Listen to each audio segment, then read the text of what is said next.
Hi, I'm Neil, and I run Adelaide Walks, Talks, and Drives. I've got Peter in the car here, and I've got Michael here. And if you give the thing to Michael for a second, Eduardo, we have Eduardo here. Okay. We have Eduardo here. Okay. He's doing the filming. Okay. We are currently in Stepney, is that right? Thaynham, and we're heading to Strathalbyn. Okay, and it is now 10:02 a.m. So just to give you an idea of how long it's going to get to Strathalbyn. Okay, and we're going to go up the freeway. Yes, so we're just coming to the beginning of the southeastern freeway. So we got Burnside. We just gone through Burnside, and we have a monastery straight ahead, and we're going to go along the southeastern freeway. Give us a quick introduction of yourself. Yeah. Where are you from? And what you do here in Adelaide? Yeah, sure. I'm originally from Spain, from the capital, from Madrid, big city, busy city, but full of life. And well, back in 2011, I went to Perth, Western Australia, just to study English 1 year and come back to Spain. However, I really fell in love with Australia. I thought that I would need a bit more time to learn English because my English was zero by that time. And I ended up, finding good people, good family there, and also, work. I studied back in the days also in Madrid photography. So I have my own business of photography and videography, and I started like 5 years ago with my own business. And after 12 years in Perth, I moved with my wife and my dog to Adelaide. And the reason to move to Adelaide is because it's a Mediterranean lifestyle, weather, and culture. And we really feel at home here in Adelaide. It's a beautiful city, beautiful scenery, and beautiful people. Because one thing that I noticed that the people here in South Australia is really open, it's very friendly, and we really love that. As people from Spain, we are very, open-minded. We really like to talk like Italians. So yeah, very happy so far here after nearly 2 months in Adelaide. And yeah, let's see what happens. Very good. And we're just navigating through easily the Bison Tunnel. It's only a short piece of work, but it provides relief for traffic. Ed, there was a mention of a drone. I get excited about drones. Tell us about the drone photography. Well, I got a DJI Maverick Air 2S. It's a 1-inch camera sensor, which is good for photography as well. I'm able to shoot in 4K. And in Western Australia, I was working for companies. Actually, I was working for a Spanish company that they build things for engineers, for tunnels, these massive fans for tunnels. Extractor fans. Extractor fans, yeah. Mm-hmm. And they asked me to create a video because they were moving from one office to another, bigger one, because they are growing and growing. So I did for 1 year a video to show up like a time lapse from the beginning of the warehouse to the end of the office. And I was working with my drone and also with cameras. In Adelaide, we're going to have where they're building the Torrens Darlington tunnel, which is going to be the longest tunnel in the Southern Hemisphere. And they've already getting the plans. They're currently knocking down houses to build it. Yeah, we should take him for a drive along there one day. Yeah. I'll send you links in one. Perfect. Sounds great. Okay. Yes. Now, one important thing to remember is in Adelaide we have speed cameras, all kinds of speed cameras. And I heard about that. and And the fine will be very expensive. and mobile phone detector camera. And mobile phone detector cameras. Okay, so yeah, be careful. We are part of what is now an emerging fine economy, as I call it. Yes. Well, no, you can seriously. You can set the video in this. Yeah, you can put this in the video because if this goes out there, it might actually go viral because people start taking notice. The government has discovered fines. It started with road traffic cameras, and of course, the thing is that the fine is more palatable than the argument because you've got to engage a lawyer, but potentially you've got to go to court and pay for that, potentially, especially if you lose. You don't pay if you don't lose, if you can get the case dismissed. But the fact of the matter remains, we recently had federal government legislation about children accessing social media. What most people don't understand about what's going on there is that this is their first step into what's called, what I call the fine economy. Now, we've never been able to get taxation out of the social media companies. There's vast companies that arguably take a lot of money, wealth out of the country and pay no tax here.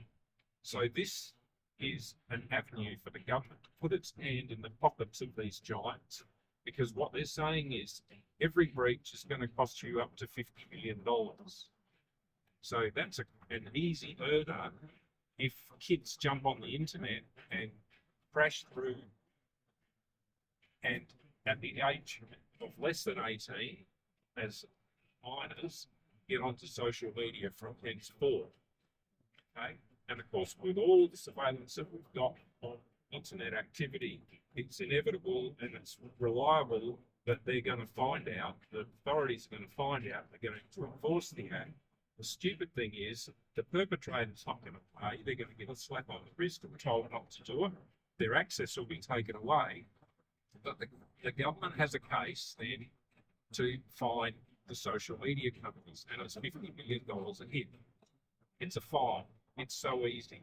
Sure, they'll likely rally lawyers, but if they suddenly get 5,000 kids doing this in a space of 6 months, which is not unlikely, that's a lot of money. That's a big lawsuit, and it's just as likely, in my opinion, that these giant media companies will pay the money almost as hush money to keep it quiet that it's happened in the first place. That's just my opinion, but keep your eye on the fine economy space because there's more to come. And from my perspective also, like Glenelg, for example, Yes. they are absolutely killing it in fines on Mosley Street and Jelly Road. We have gone to the council. So when I say fines, I think I'm just going to mention some figures, rough figures here. In 2021, there were about 71 fines. But basically, last year, there was 2023, there were about 200 fines. In the first 6 months, when they introduced this new camera and everything on Jetty Road, 2,000 fines. And they're averaging over 2,000 fines in the first 6 months. And they're averaging over 400 fines per month from one camera. And now they put in 18 cameras on Jetty Road. So I've created a video on this. Okay, I've also gone to the minister's office and the shadow minister's office of transport, and we've had discussions with them. And I don't believe anything is getting done, seriously. And all these Uber drivers and general public are getting fined like anything. It's too hard for them to challenge the things in court. So yeah, fines are a big issue here in Adelaide and probably the rest of Australia. And even the fines where, like Peter here, he's got a seatbelt on and everything. Now, if he had something on top of him, on top of his covering seatbelt, there's a good chance that if we went over one of these on South Road, that we'll get fined. Okay? Because they cannot see the fine on the can't see the seatbelt. Now, this does not make sense when so many cars have sensors which state that make noises when people are not wearing seatbelt when they're driving. So yeah, I think this is a massive issue. 6.2 kilometres and then turn left. Thank you, Michael. Okay, we're just getting off the freeway here and heading to Strathalbyn. Yeah. Ed, do you want to tell us a bit more about your what sort of photography you specialize in? Well, I specialize very much in weddings, in family portraits, newborn babies, and also I do corporates Okay. and product photography. Product photography. Product photography. Okay. Okay. Yeah. So newborns, product photography, corporates. Corporates, I do for, I've done for many companies headshots and also events.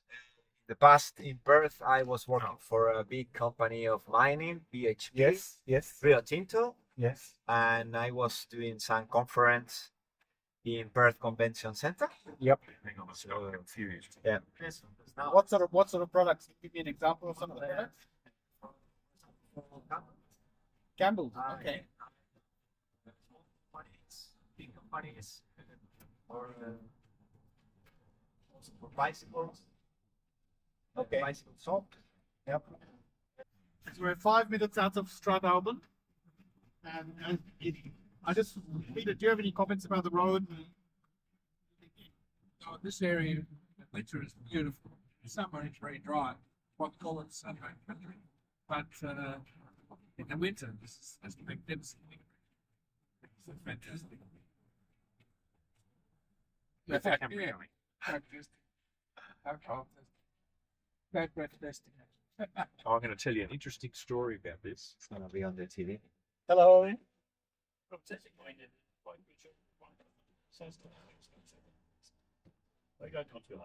Sorry. Hello. No, too hard. Oh, sorry. Just a nice gentle breath. Right. Okay.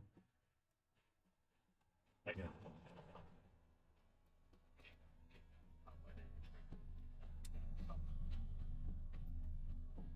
Thank you. See you later. Oh, there's the station. There's the train. Here we go. This is it. Ah, station. Yeah. This thing. This thing. Yeah. Yes. Just the train station. Station Masters Art Gallery. Right, a little bit further up. In shade on the right. On the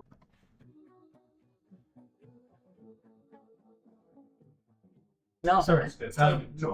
Yeah, Can you tell us why Strathalbyn was set up? excellent. I can do that because there's a huge lot of hills, and 3 years after Adelaide was settled, they needed more land, so they walked and hiked and rode their horses across to Strathalbyn. It was the main route to get across to the other side of the Murray River for all the steam ships coming through that were going to be bringing the wool and wheat and whatever back around up to Adelaide. So there's, that's the Murray River coming down through there, which brought a whole lot of produce down from the other states down to a seaport here. There was a seaport over here in Port Elliot. And one winter they lost 7 ships and decided that that was not a good place to have a seaport. So that's why there's no main seaport here. But they were able to come through to Goolwa, which has got a major seaport as well. They're sailing ships. So I'm just looking at this. If someone had a place in Strathalbyn Yeah. here, okay, or they based themselves in Strathalbyn Yeah. on holiday or something like that, okay. So how long would it take to get to Goolwa? 25 minutes. 25 minutes, and there's Hindmarsh Island, which is the beginning of the cruise. Yes. So that's probably about 45 minutes. Well, it's only 5 minutes to go over the bridge and then you're at Hindmarsh Island. Okay. And then, Strathalbyn's there, Mhm. and then you got Kangaroo Island here. That's So how long does it take you to get there? Probably about an hour. Okay. Okay. And also, You are like probably it's just taken us an hour to get from Adelaide. That's correct. So really, And don't forget the Monarto Zoo's up this way, Okay. near Murray Bridge. okay. And the river, there's beautiful bits along the river. Yep. And the Coorong, wonderful boating opportunities along the Coorong. And there's a cruise which goes around the Murray and everything, doesn't it? Yes. Having lived in Strath 25 years ago now, but I still come over here quite frequently. So I've got to drive back to Murray Bridge, and my 70-year-old memory isn't as good as it used to be. I fully understand. Oh yeah, sure, that was. So Dawson Street. We've got 4 hotels in Strathalbyn. Okay. So the first things they built, I suppose, are churches and hotels. Just walk backwards. Yes. Yes. We Church of Christ, one of them. This is the last Bank SA. Bank SA is still operating here in the town, Okay. even though a lot have closed. We're still forced to have our own bank.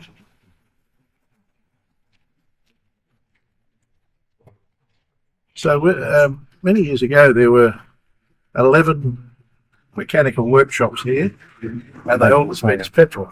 Okay. So now we have 2 service stations. Yes. Because they've been smart. Yes. None of them dispense petrol. Yeah, thank you, sir. So there's a plaque on here said when they reached the first £1 million, Oh, okay. which is interesting. Very, very massive. Well, it's a Scottish-built town, so everything was built in a quality, substantial way. So we've got the other main street. That building over there is the picture theatre. Okay. So there were, as I said before, there were many mechanical workshops. The one we're approaching now, Thank you, Michael.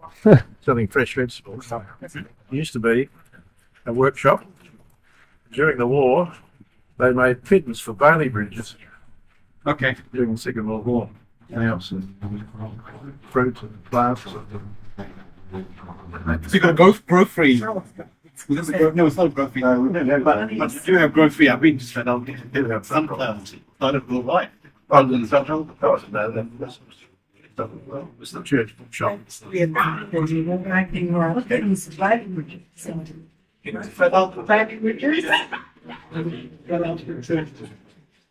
Oh, right. Rally bridges are the ones where they just have panels. It's interesting. The Oh, right. So they're a quick way of getting truth across the wood business. this shop, 3rd generation maintenance. Councillor Maidment, who was the 2nd generation, will be at the meeting on Thursday night. And Pescos, which is the only bakery in the shop in Strathalbyn. They're the oldest one. Yeah. The rest. Oh, this is the genuine bakery. They bake from the It's the only shop with a bakery attached. The other bakeries by their. See, that's such a bakery.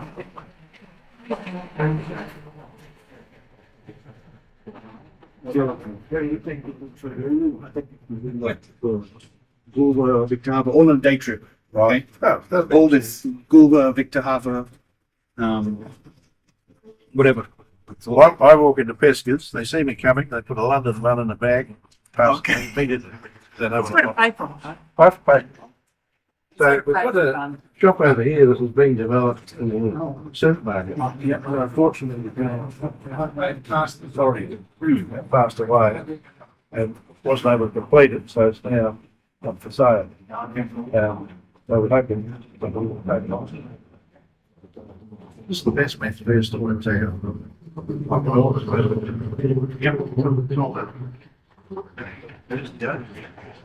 This is the only men's waste. But it says R.M. Williams, so there's obviously still R.M. Williams. New ownership, they've just taken it over. Who? R.M. Williams or? No. Private Okay. people who say got a shop in another town. That's one of our real estate agents. Do you want to say anything here, Norman? No, I'm just talking in the background. So we've got our fuse agents. So that in 8 million or 20 million, 20 million. Yeah. Stone Street there, there's some stalls, optometrists.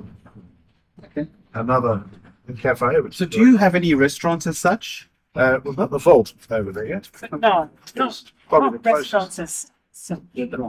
The chap that the vault, he also owns a restaurant down the city. And it's very different. It's a very substantial bit for Well,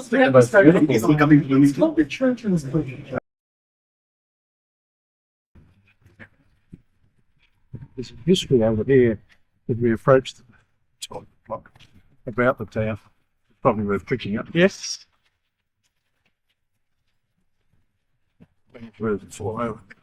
No, making sure he's guided. So this bridge donated by the Richardson family. Okay. They're still here.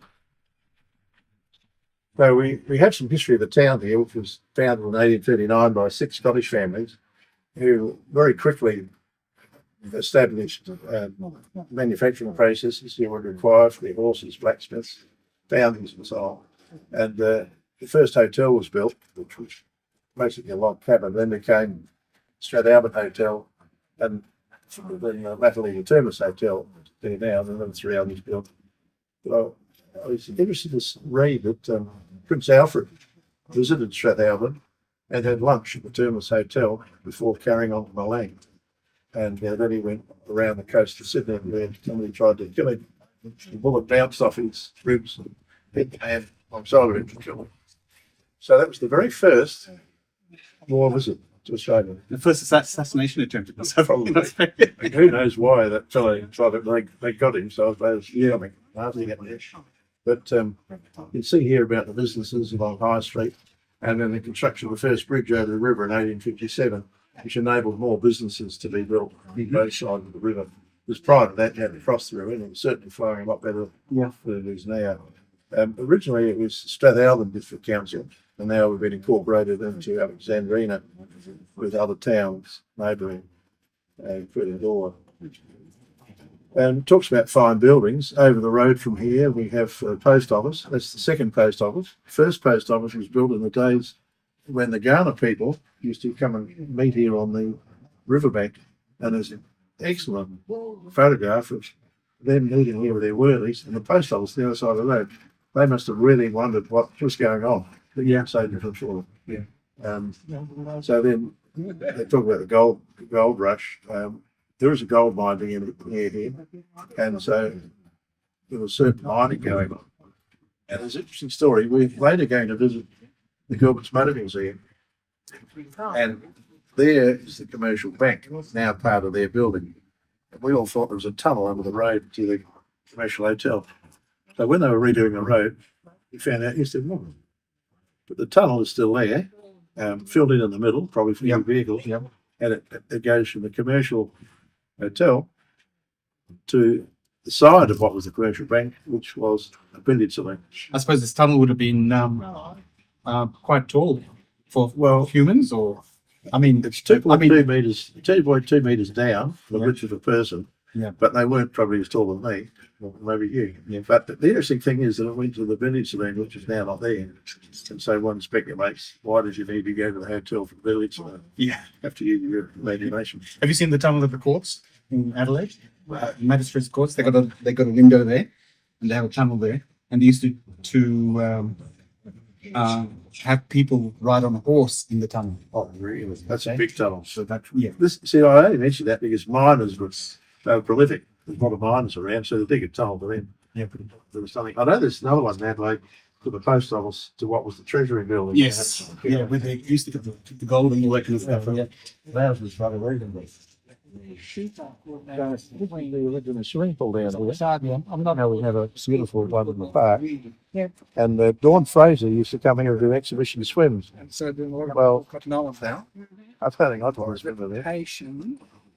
You can see that normally the water It's more concentrated at the moment, isn't it? flows over the top of that thing.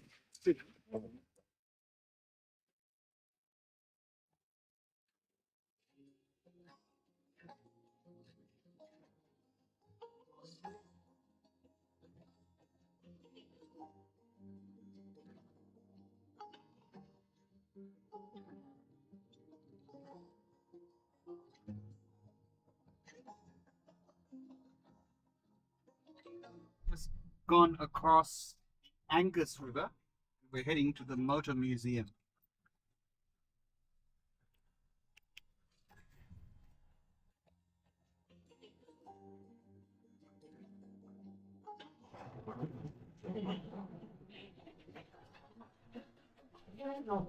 So are we locking this? Oh, so beautiful. Somebody. Oh, it's huge. It goes right around the back and yeah. So all these come out when? When did these come out? Do they get you? The owners bring them in and leave them along that they These are go. on loan. Yeah. And we turn them over. We've got a waiting list out till next October. The cars to come in. Bricks. I've locked the door Really good. because it's not open, is it? No. No, okay, I thought so. So I've turned the Thank latch. you. Thanks for that. That's right. So it's interesting. This was where they had the showroom, and all those cars on there they used to sell here. And more recently, of course, Holden, and also John Deere tractors. And so people then were these things. This Buick sold out of the showroom here in 1928. Okay. So lady had a horse riding next night. What's great? On very track, 40 years of doing it, family serviced it. And they finally took it from them. And so that there's a lot of history of some of these cars. The Cadillac over there is the film The Great Gatsby. Okay. Left hand drive. It's from the film, okay, right? It was in the film. Oh, okay. The other one that owns it, he trains the Olympic weightlifters. He pulls steam engines and aeroplanes. He's a photograph in front of that hut. This green engine over here is a spare engine for the Buick. So you get an idea of the size of it. In front of the car. The Gilbert family used to make push bikes and motorbikes called the Treadly. Got a lot of gear coming through. I'm standing this way, go back, yeah. I think we're fighting against that shop. Yeah, a lot. Go around. Yeah. Go around. Yeah, stop. They're on the walls we've had given to us. But the cars are on one. Except for a couple of here. Most of that. This one was the fire chief in 1950s. And the government considered, how come you bought the car? Because, it's unusual for a fire chief to have a Jaguar. And you look at the guy, the first mobile phone. Okay. And his words were to the government, I'm the fire chief and I have to get there first. He's a tough guy. And of course, when I was at Chrysler, we built the Charger. Yeah. Police loved them because they could catch anything in them. There's quite a variety of vehicles. Bikes. It's a very old bike.